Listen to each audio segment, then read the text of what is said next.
네, 이번 세미나에서는 워드 윈도우 클래시피케이션과 그 뉴럴 네트워크에 대해 발표하겠습니다. 네, 먼저 크게 익스트린식 태스크에 대해 설명하고 NLP와 관련해서 소프트맥스 클래시피케이션과 윈도우 클래시피케이션 그리고 뉴럴 네트워크가 어떻게 사용되는지에 대해 소개하도록 하겠습니다. 네, 그래서 지난 시간까지 한 워드를 임베딩 시키는 게 인트린식 태스크였다면 익스트린식 태스크는 이렇게 임베딩된 단어 벡터를 실제 문제에 적용하는 것을 익스트린식 태스크라고 합니다. 특히 그 중에서 익스트린식 이밸류에이션은 임베딩된 단어 벡터를 실제 문제에 사용하면서 평가하는 것을 익스트린식 이밸류에이션이라고 합니다. 대부분의 NLP에서의 익스트린식 태스크는 클래시피케이션 문제로 포뮬레이트 될 수 있습니다. 예를 들어 We will keep our happiness to ourselves라는 문장이 있다면 이 문장이 과연 긍정인지 부정인지 혹은 중립인지 이렇게 결정하는 문제로 풀 수가 있고요. Named Entity Recognition이라고 문장이 주어졌을 때 G이라는 게 사람의 이름, 그리고 이 코퍼레이션이 오가나이제이션, 그리고 2006년이 시간이라는 그런 정보를 할당해주는 것에도 사용될 수 있습니다. 그래서 X와 Y에 대해 N개의 트레이닝 셋이 있을 때 X는 임베딩된 워드 벡터, 그리고 Y는 예측하고자 하는 라벨과 관련된 C차원의 벡터로 표현이 됩니다. 우리가 흔히 생각하고 있는 그 머신러닝 태스크에서는 인풋 데이터와 타겟 라벨을 고정시켜 놓고 그 웨이트를 옵티마이제이션 하기 위해 트레이닝 하는 것인데 NLP 어플리케이션에서는 인풋 벡터를 다시 리트레인 할 수 있습니다. 그래서 다시 한번 설명을 하면 워드 벡터를 옵티마이즈 하는 게 인트린식 태스크고, 이렇게 최적화된 워드 벡터가 프리트레인드 워드 벡터가 됩니다. 이 프리트레인드 워드 벡터를 클래시피케이션에 활용을 하는 것이 익스트린식 태스크인데요. 이렇게 프리트레인드 된 워드 벡터는 이제 성능 향상을 위해 익스트린식 태스크를 수행을 할 때 다시 리트레인 될 수가 있습니다. 여기 밑에 그림을 보시면 왼쪽에 있는 그림이 pre-trained word vector인데, 트레이닝 셋에선 여기 보시는 텔리와 TV가 포함되어 있고 테스트 셋에 텔레비전이 포함되어 있습니다. 그래서 이제 옵티마이제이션 하는 과정에서 TV, 텔레비전이 모두 비슷한 공간에 위치를 하면서 같은 클래스에 할당이 되었습니다. 이제 오른쪽 그림이 이제 리트레인 된 건데, 리트레인 되면서 이 공간이 움직이게 되고, 그러면서 텔레비전만 다른 클래스로 할당이 된 것을 확인할 수가 있습니다. 이게 결국 성능이 더 안 좋아진 거죠. 그래서 여기에서 시사하는 바는 데이터셋이 클 때는 리트레인 하는 게 성능 향상을 위해 좋을 수도 있지만, 데이터셋이 작을 때는 오버피팅 될 경우가 될 수도 있기 때문에 리트레이닝 하는 것은 오히려 좋지 않다고 설명을 하고 있습니다. 그래서 NLP에 대한 분류 문제를 풀기 위해 소프트맥스 클래시피케이션을 이제 확인을 해보면, 소프트맥스 클래시피케이션 식은 인풋 X가 전체에 대해서 특정 클래스 J에 할당될 확률로 표현될 수 있습니다. 그래서 이제 크로스 엔트로피 로스 펑션에 이 소프트맥스 클래시피케이션 식을 대입을 하면은 여기 보시는 바와 같이 로그 안에 소프트맥스 클래시피케이션 식이 들어갈 수 있습니다. 그리고 이제 크로스 엔트로피 로스 펑션에서 yj가 true 클래스에서만 대해서만 1이고 그 외에는 0의 값을 가지기 때문에, 만약에 k가 true 클래스라고 한다면 심플한 버전으로 썼을 때 K를 제외한 나머지 클래스에 대한 값은 다 0이 되므로 K 클래스 하나에 대해서만 이렇게 간단하게 세 번째와 같이 표현될 수 있습니다. 그래서 이 세 번째 식은 데이터 포인트 하나에 대한 것이었는데 데이터 포인트가 많아져서 n개까지 되면 시그마로도 표현이 가능합니다. 그리고 CS24D 강의를 듣다 보면 크로스 엔트로피 에러가 좋은 이유에 대해서 되게 간단하게 언급을 하고 넘어가긴 하는데요. 이유를 들어보면 가장 기본적이고 이해하기 쉽고 그리고 클래스가 많을 때 더 속도 면에서 좋고 그리고 경험적으로 뉴럴 네트워크에서 사용했을 때 뭐 더 좋다라고 간단히 언급만 하고 넘어가서 제가 좀 더 찾아봤습니다. 네, 그래서 민 스퀘어드 에러와 클래시피케이션 에러 대신에 크로스 엔트로피 에러를 사용하는 이유를 찾아보다가 이제 굉장히 직관적으로 잘 설명해 놓은 포스팅이 있어서 가져와 봤는데요. 여기 보시면 컴퓨티드 부분은 간단하게 인풋이라고 생각하면 됩니다. 그리고 타겟은 한 사람의 정치 성향을 예측한 클래스이고요. 그리고 그 옆에 있는 코렉트는 그 예측한 클래스가 맞는지 틀린지에 대한 정보입니다. 그래서 뉴럴 네트워크로 세운 모델 1과 2가 있는데 두 모델 모두 3개 중에 1개를 틀려서 클래시피케이션 에러가 3분의 1이 됩니다. 근데 이 모델 1의 데이터 포인트 1과 2를 보면은 인풋 값들이 굉장히 비슷합니다. 반면 모델 2의 경우는 데이터 포인트 1, 2에 대해서 컬럼 두 번째, 세 번째가 굉장히 차이가 많이 나는 것을 확인할 수가 있습니다.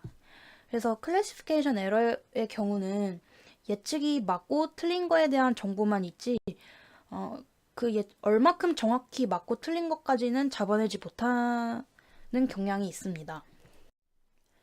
그래서 이제 사용하는 게 MSC와 클래시피케이션 에러인데 옆에 있는 오른쪽에 있는 박스 부분이 모델 1의 첫 번째 데이터에 대해 크로스 엔트로피와 MSC를 계산한 것입니다. 그래서 전체 데이터에 대해서 이렇게 계산을 하고 평균을 내면 모델 1의 경우 크로스 엔트로피가 1.38, MSE가 0.81, 그리고 모델 2는 크로스 엔트로피가 0.64, 그래서 MSE가 0.34가 나와서 모델 2가 더 좋다는 그런 정보를 확실하게 반영을 해줍니다. 그리고 이제 MSC와 크로스 엔트로피의 차이를 알아볼 텐데요. 먼저 MSC를 사용한 뉴럴 네트워크로 분류를 한다고 했을 때 이 C와 같은 코스트 펑션을 갖고 이제 뉴럴 네트워크를 사용했기 때문에 실제 값과 예측 값의 차이만큼 백프로파게이션에서 이제 학습하고 웨이트를 업데이트 해주게 됩니다.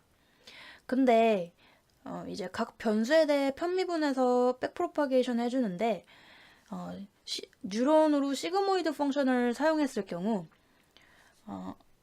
이걸 z가 0에서 멀어질수록 미분값이 0에 수렴하게 됩니다. 그래서 학습이 잘 안되고 백프로파게이션도 잘 안되고 그래서 이 부분 때문에 속도가 느려지는 경향이 있습니다. 대신에 크로스 엔트로피를 사용하면 여기 보이는 C와 같은 코스트 펑션을 갖게 되고 이제 체인룰을 이용해서 백프로파게이션을 진행하면은 미분한 결과값이 예측값과 실제값의 차이에 비례하게 미분이 됩니다.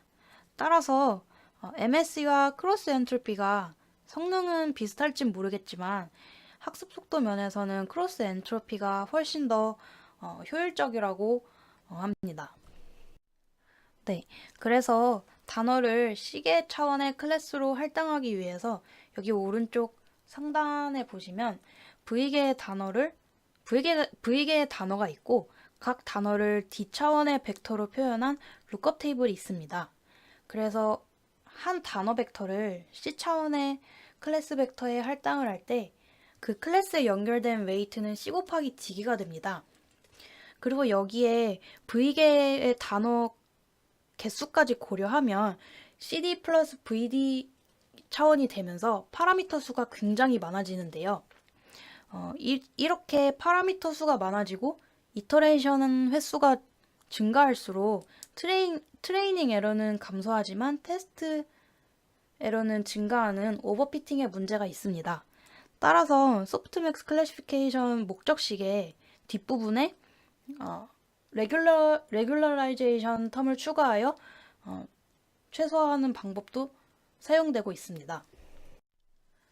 하지만 이렇게 단어를 하나하나 분류하는 것은 굉장히 드문 일인데요. 그 이유는 단어의 모호성 때문입니다. 여기 예를 보시면 생션이란 단어는 허용하다 그리고 처벌하다 이렇게 정반대되는 두 가지 의미를 갖고 있는 경우도 있고 그리고 네임드 엔티티가 굉장히 모호한 경우도 있습니다. 예를 들어서 페리스라는 단어가 있을 때 도시 파리를 말을 하는 건지 아니면 페리스 힐튼을 얘기하는 건지, 그리고 해서웨이라는 단어가 있을 때 회사 해서웨이를 얘기하는 건지 아니면 앤 해서웨이를 얘기하는 건지 그 단어 하나만 갖고서는 알 수 없기 때문입니다. 따라서 이런 의미 구분을 위해 문맥까지 고려하는 방식이 있는데 그게 바로 윈도우 클래시피케이션입니다. 그래서 이 윈도우 클래시피케이션은 주위의 단어까지 고려해서 문맥으로 클래시파이 하는 것입니다. 여기 예시를 보시면 museums 이 한 윈도우 안에 Museums in Paris are amazing 이라는 5개의 단어가 있는데 이 페리스의 라벨을 할당해주기 위해 Museums in are amazing 이라는 그 주의 단어까지 고려해서 트레이닝을 하는 것입니다. 이제 목적식은 앞에서 봤던 소프트맥스 클래시피케이션과 크게 다른 것은 없지만 X 하나의 개체 대신에 윈도우 자체가 인풋으로 들어갑니다. 그리고 이제 아웃풋으로서는 5개의 단어이기 때문에 5개에 대한 OD 차원의 워드 벡터가 아웃풋으로 생성이 됩니다. 그래서 이 윈도우 크기가 커질수록 문맥을 고려하는 태스크에서 좋은 성능을 보이고, 이 윈도우의 크기가 작을수록 문법적인 태스크에서 더 좋은 성능을 보입니다. 윈도우 클래시피케이션에서의 업데이트는 윈도우 내 각 단어별로 이루어집니다. 여기 왼쪽 아래의 그림을 보시면 윈도우 내 단어 개수가 5개이므로 각 D차원의 벡터가 5개이고, 이게 C차원의 클래스에 대해 웨이트가 형성될 때는 OD 곱하기 C개의 웨이트가 형성이 됩니다. 이렇게 단어별로 업데이트가 되면서 클래스를 잘 할당해주는 차원으로 단어가 이동을 하게 됩니다. 이제 소프트맥스를 사용하면 계산이 복잡해지는 게 2군데가 있는데 바로 웨이트와 인풋을 곱해주는 매트릭스 연산과 익스포넨셜 부분입니다. 따라서 워드의 인덱스만 따서 거대한 매트릭스를 형성하는 게 단어 하나에 대해 포문을 돌리는 것보다 더 효율적인데요. 여기 보시는 예시가 바로 이 부분을 설명해주고 있습니다. 500개의 윈도우와 그리고 각 윈도우 내에 단어를 300차원의 벡터로 표현을 하고, 이제 5개의 클래스가 있다고 했을 때 하나의 큰 매트릭스로 연산을 하는 것과 포문 하나하나 돌리는 것은 12배의 차이가 납니다. 물론 포문을 돌리는 게 더 오랜 시간이 걸리겠죠. 네, 이제 선형 분류기를 사용해서 분류를 할 때보다 비선형 분류기를 사용했을 때 좀 더 여기 오른쪽 그림과 같이 좀 더 정교하고 확실하게 분류를 할 수가 있습니다. 그래서 사용되는 비선형 분류기 중 하나가 뉴럴 네트워크인데, 다들 아시겠지만 그래도 이제 기초적인 뉴런에 대해서 간단하게 짚고 넘어가겠습니다. 이제 뉴런은 하나의 컴퓨테이션 유닛이고, n개의 인풋이 들어왔을 때 하나의 아웃풋을 결과값으로 내놓습니다. 각 뉴런의 각 결과값의 반영 정도를 웨이트로 조절할 수 있고, 이제 뉴런은 시그모이드를 사용하거나 바이너리 클래시피케이션 등을 사용할 수 있습니다. 그리고 이제 액티베이션은 이제 각 피처들의 웨이티드 썸으로 설명을 할 수 있습니다. 이제 대부분의 데이터는 선형 분류기만으로 분류할 수가 없고, 된다고 해도 그 성능에 제한이 있기 때문에 비선형 분류기인 뉴럴 네트워크를 사용합니다. 이 뉴럴 네트워크는 로지스틱 리그레션 여러 개를 한꺼번에 사용하는 것과 같은 효과가 있습니다. 여기 그림에서 보시다시피 각 인풋에 웨이트를 곱해주고, 이 인풋의 웨이트를 곱해준 결과값을 얼마만큼 사용할지 결정하는 액티베이션 펑션을 거쳐서 하나의 값으로 표현이 됩니다. 뉴럴 네트워크에 레이어를 추가해서 더 정교한 바운더리가 구축이 가능하고, 이제 각 레이어의 웨이트를 하나의 웨이트로 퉁쳐서 계산을 할 수도 있습니다. 여기 보시면 클래시피케이션의 경우도 비선형을 썼을 때 좀 더 정교하게 분류가 가능하고, 리그레션 문제에서도 히든 레이어의 개수가 추가될수록 점점 더 그 값에 피팅되는 결과를 확인하실 수 있습니다. 물론 맨 오른쪽 거는 오버피팅을 보여주긴 하지만, 그래도 레이어의 수가 추가될수록 더 잘 피팅이 된다는 것을 확인할 수 있습니다. 이제 NLP와 관련해서 뉴럴 네트워크를 살펴보면, 이 윈도우의 뮤지엄 짐 프레이저 어메이징이라는 5개 단어가 있고, 이 각 단어를 4차원의 워드 벡터로 표현을 합니다. 그리고 8개의 뉴런을 써서 이제 페리스, 가운데 단어인 페리스의 위치를 예측을 한다고 하면, 앞에서 계속 이제 여러 개의 인풋이 뉴럴 네트워크에 들어갔을 때 액티베이션 펑션까지 거쳐서 하나의 아웃풋으로 나온다고 설명을 했는데, 이 하나의 아웃풋 값이 결국 스코어가 됩니다. 그래서 만약 이 가운데 단어의 위치가 제대로 예측이 되었다면 그 스코어 값은 굉장히 높습니다. 그래서 이걸 좀 더 도식화를 해보면 4차원의 벡터가 워드 벡터가 5개가 있기 때문에 20 곱하기 1의 1차원의 인풋이 존재합니다. 그리고 이제 8개의 히든 뉴런을 사용했기 때문에 8x20의 웨이트가, 그리고 8x1의 바이어스가 존재를 합니다. 이 모든 것을 연산을 하면 8 곱하기 1차원의 z 값이 산출이 되는데요.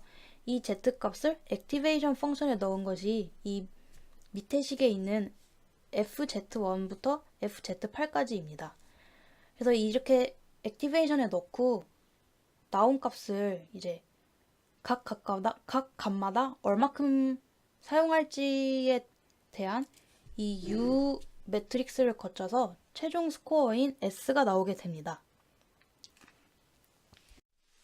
네, 그래서 이번 세미나는 여기까지이고요. 다음 시간부터는 백프로파게이션과 을 통해서 어떻게 학습되는지에 대해서 좀 더 알아보도록 하겠습니다.